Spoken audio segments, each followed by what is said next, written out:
You ask Tiger to solve. This deals with linear equations with one unknown. The final result is b equals 5/3. Let's solve it step by step.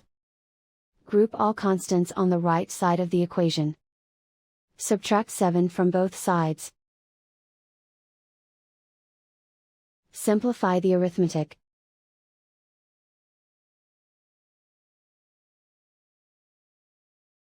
Isolate the b. Divide both sides by -12. Cancel out the negatives. Simplify the fraction. Cancel out the negatives. Find the greatest common factor of the numerator and denominator. Factor out and cancel the greatest common factor. And so the final result is b equals 5/3.